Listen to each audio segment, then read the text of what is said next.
guys, isang mapagpalang araw po sa lahat. Ngayong araw po ito ano ho tayo, panggabi. Meron ho tayong kontrata sa isang mall along Manila area, hindi natin banggitin.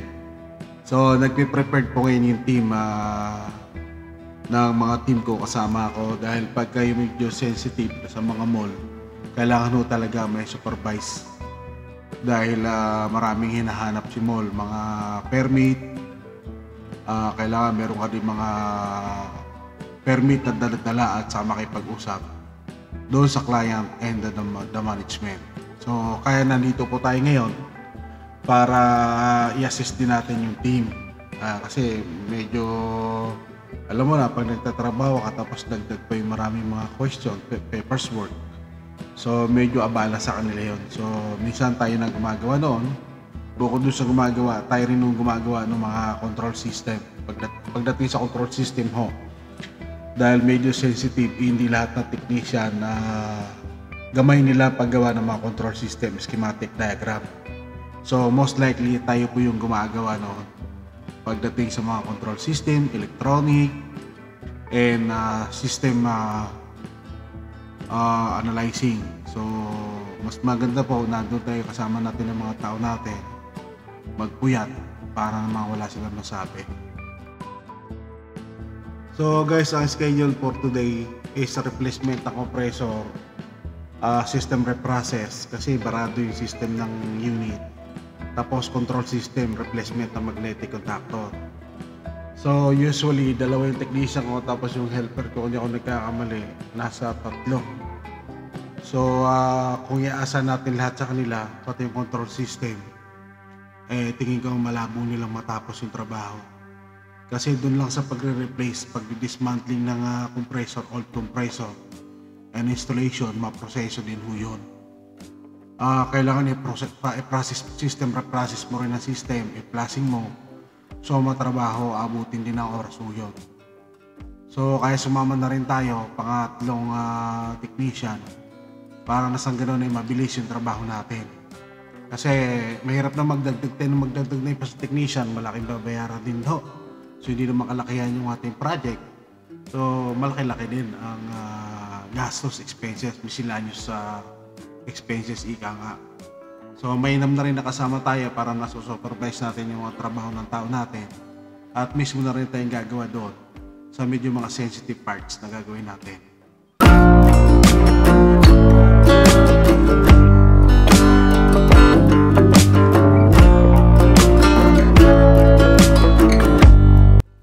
So guys, hindi rin talaga basta yung lakaran, kasi iba yung dadaanan pang contractor lang yung pwedeng dumaan dito. So magmula doon sa entrance sa main gate ng mall, mga more than 1 kilometer, dahil talaga napagod ako paikot yung daan. Hindi ka makakadaan ng straightway, hindi ka tulad ng para kang nagka-shopping o nagmo-mall. Directly pwede ka dumanda sa ito kung ano lang yung binigay ng management at pagdadaanan na exclusive for contractor and engineering. So talagang kailangan mo sumunod. So malayo talagang yung bit-bit kong bag, mga tools ko, talagang sabog ang pawis ko rito sa oras na to, talagang ramdam ko. So malaking bagay din para na-exercise tayo mga kapatid. So oras na ngayon siguro mga around 11 o'clock in the evening.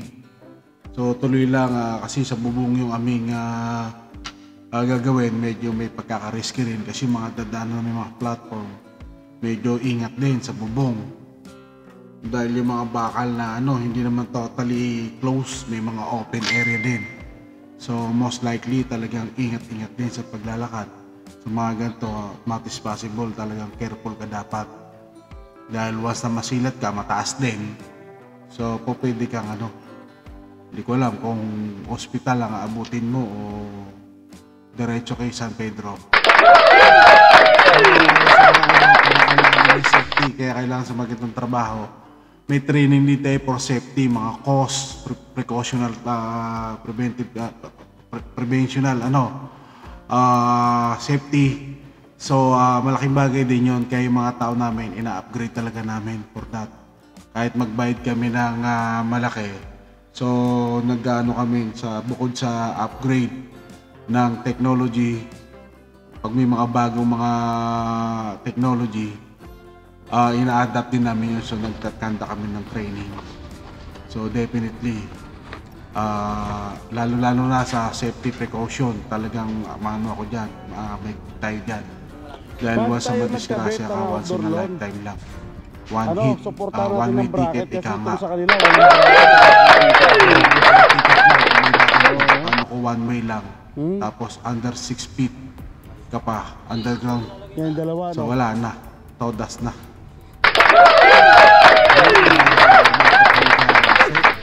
Laging ano kasi dapat maingat ka rin kasi mga dinadaan mo may mga piping, mga chilled water piping, air conditioning piping, electrical piping. So at mas possible yung dadala mo mga equipment or ano, ingatan mo rin sumapit ka, either may masira ka, lalo na yung ano, yung piping na chilled water na maliliit na naka connection lang from the ano tenant. So most likely ingatan natin yan mga kapatid. Nasa may unit.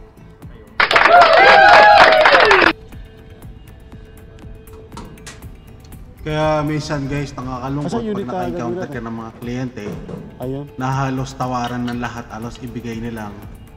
Eh hindi nila alam ganun kahirap ang trabaho ng mga ganito ng mga technician at mga technical work. Lalo dito sa mga condo, sa mga bubong ng bahay. Once na nahulog po technician yan, talagang pinakamababang ospital. So pag nabago ka ulo niyan, talagang todas. So ang trabaho din dito hindi basta-basta. Kasi kahit nag-aral ka ng 4 years, kung wala kang experience within 5 years, minimum 5 years, marami yung technical na hindi mo alam. Lalo pa bago-bago ang technology natin ngayon. Kaya talagang napakahirap. Kasi minsan may kliyente tayo, napapamahal sila, which is standard lang din naman yung sinisingil natin. Ang problema sa kanila, akala nila madali lang yung trabaho. Madali lang, mabilis lang. Hindi niya ilaalam bukod doon sa pinag-aralan mo mga theory, technical, kung paano mo natutunan, pinag-aralan mo, skills mo. So hindi mo ma-execute yung isang trabaho kundi rin sa galing ng talents mo. So yun din ang isang binabayaran sa isang technician. Hindi lang doon sa hirap, technicality, risky rin ho kasi electrical, once na nagkamali ka rin, yung gamit din nila isang map gas pag ini sumabog, ay napakahina na ho, bulag ang mata mo dyan, mabuhay ka man. Kaya talagang medyo may kahirapan din, hindi ho basta-basta. Kaya minsan nakikiusap kami doon sa mga kliyente namin na kung nakikita nyo lang yung trabaho, kasi minsan kasi hindi nyo nakikita yung lalo na sa mga bubong, sa mga gilid ng wall na matataas. So talagang ang hirap minsan kumilos, hindi basta, lalo ko ako nung nagsisimula ako noon, minsan talaga napapayak sarili ko napapayak ako pag lalo sa bubong, napakainit, pag wala kang dalang payong, hindi ka rin minsan nagpadala ng payong kasi minsan pag nakita ng ano, isipin, corny naman ito, pero hindi nila alam gaano kainit ang ano, panahon, lalo pag tag-init at tanghaling tapat, tapos mo magagawa. Talaga napakahirap doon, kahit doon sa mga technician, lalo sa mga rough technician, it's back. Salute po mga sir sa inyo, kinagagalak po at pinagmamalaki po kayo sir. Talagang hindi ho basta-basta yung trabaho namin bukod doon sa pag-aaral. Every year nagbabago ang technology, so kailangan mo i-upgrade yung mga tao. Ako mismo nag-upgrade ako. So ang dami ko na rin pinag-aaralan ng technology, lahat halos, hindi lang ho dito. Computer servicing,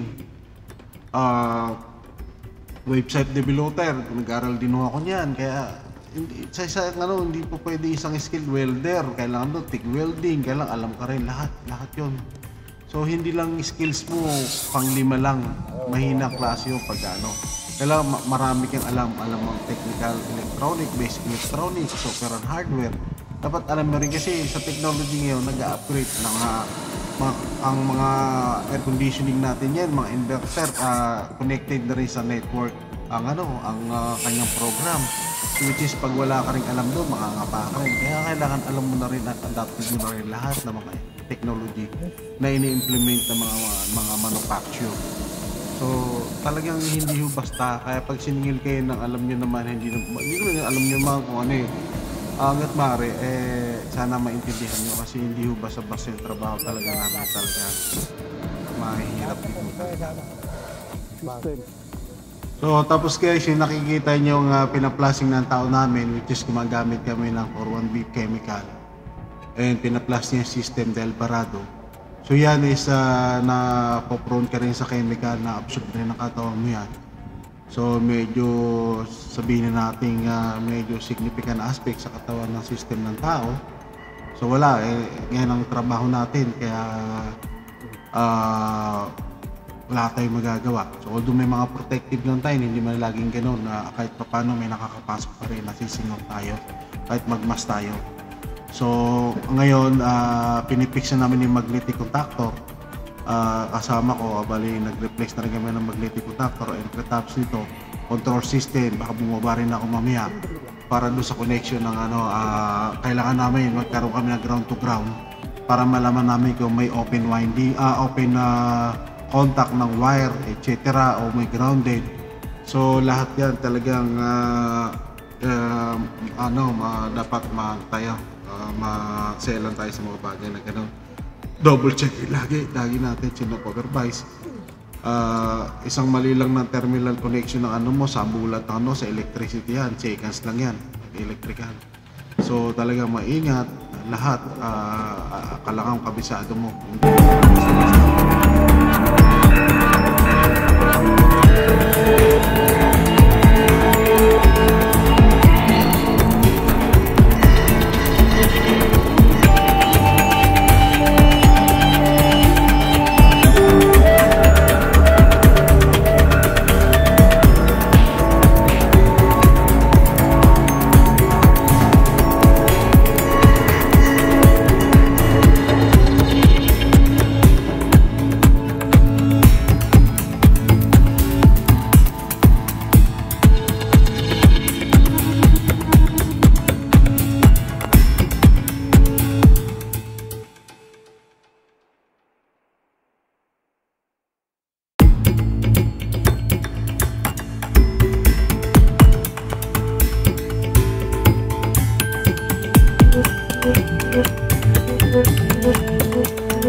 So ganitong trabaho dapat flexible ka rin, whether the technician, helper, saka ako. So habang nagsiset up yung team ko sa ibang so it's my turn naman para ayusin yung electrical control, pati yung kanyang control from auxiliary to indoor to outdoor. So kailangan ko ma-dressing and then ayos yung control system, yung diagram niya. So turn na natin to, din pagkatapos ng ating control setting dito sa outdoor, we're going to proceed naman doon sa baba. And mahabang proseso pa kasi after mo ma-fix yung electrical wire and control mo, kailangan mo rin yan ma-determine kung tama yung supply line control mo at saka neutral mo. So ito 3-phase ang so kailangan yung pacing mo tama rin. So may mga gagamitin din tayong mga equipment para doon sa pacing. Although alam na naman natin kung paano natin malalaman kung tama pacing natin sa pamamagitan ng pag-testing ng compressor, kung nagba-vacuum siya, umihigop siya at nagpa-plus siya doon sa high side. So yun din ay isang technique ng mga technician. So sa electrical, kailangan bago ka mag-testing, kailangan na talaga 100% talaga na tama yung electrical control mo, lalong-lalo na yung control mo, at mas possible line 1 dapat ang ginagamit natin control system line, auxiliary. para sa ganun hindi maratel yung ating magnetic contactor. Kasi pagka nagkamali ka ng sa neutral mo, nagawa mong nagsalisi ka, nagawa ka ng control sa neutral mo, magra-rattle yung yan most likely nagra-rattle yung magnetic contactor natin, yung kanyang coil winding ika nga. So dapat talaga bago ka gumalaw, meron kang schematic diagram na gagawin. May diagram ka dapat. Ako kasi medyo kabisado ko na kahit hindi na ako mag-diagram, gumawa ng diagram. Pero ang standard procedure talaga mga kaibigan, before mo siya galawin, gawa ka ng sariling diagram mo para alam mo na. Pero ako kasi talagang sa tagal ko na rin sa ganitong trabaho, malalaki pa mga unit nung araw hinahawakan ko sa isang Japanese company. So medyo gamay na natin. So yun, mahalaga, tama yung pacing mo, yung control system mo mula sa baba at saka indoor and outdoor, i-double check mo yan, i-ground to ground natin yan. Kung kahit maaari, gumamit pa rin tayo ng Megger para malaman natin kung meron tayong sabit, kung may sabit yung electrical natin, number 1. So ako may Megger din ako maliit. So mahalaga i-double check lagi, lalo sa electrical and control. Kasi once na nagkamali ka, nagsalubong ang wiring mo, sabog yan, so malaking trabaho uli. Buti kung wiring lang naapektuhan mo, paano kung pati yung mga electronic module, compressor, fan motor, so malaking gastos, so sakit sa ulo din, talagang mananakit ang ulo mo pagka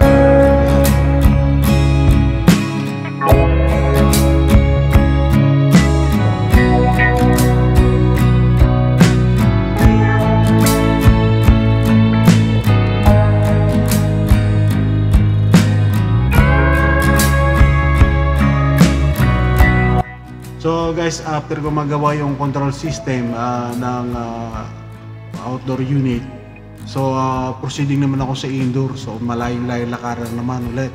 Talaga napakalayo. Para tansa ko talaga kasi paikot mula sa mall, mula sa dulo, paikot ka doon. Tapos parang victory yung daan. So napakalayo talaga, ramdam na ramdam ko yung pagod. Tapos may dala ka pa mga equipment, bag. So talagang maganda exercise mga kapatid. Jogging mo sa bubong, pag ikay nagkamali, pag ikay lumagpak, kasama mo na San Pedro kapatid, doon na kayo magkasabong.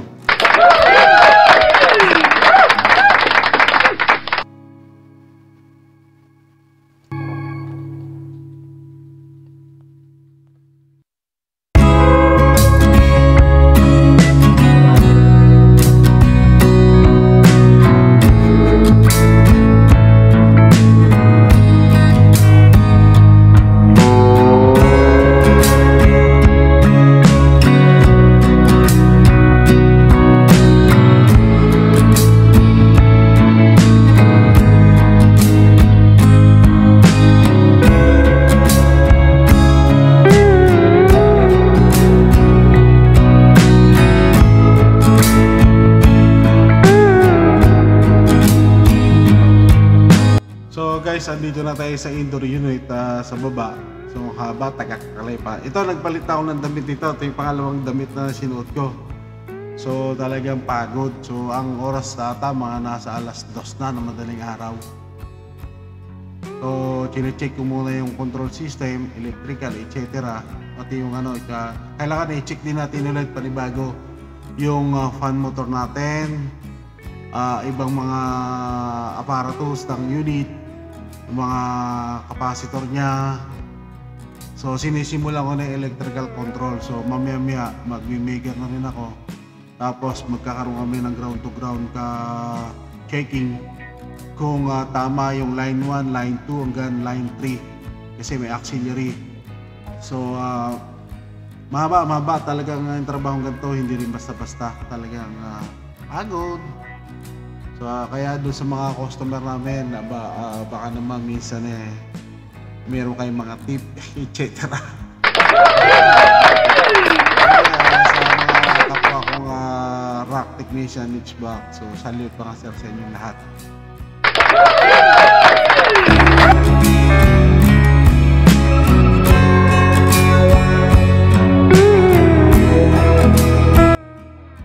So guys, around 3 o'clock in the morning, magpo-4 na.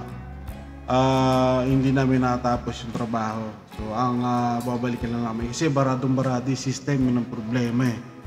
So nangyari na lobat na rin yung aking camera. So may dala akong charger, although kailangan mo i-charge din ng 30 minutes o 1 hour. So hindi ko ninano kasi sa oras pa.